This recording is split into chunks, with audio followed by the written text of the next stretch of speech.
have a bed when it's games and my head and the table speaks beautiful every Friday. This week I'm talk about my speech impairment. What it is a part of my brain doesn't work that controls my mouth and that I can't talk as perfectly.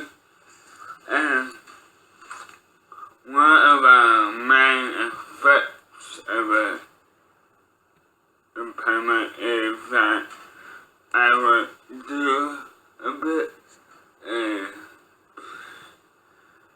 I would always carry a rag with me and I have like 50 of them and I use them like 2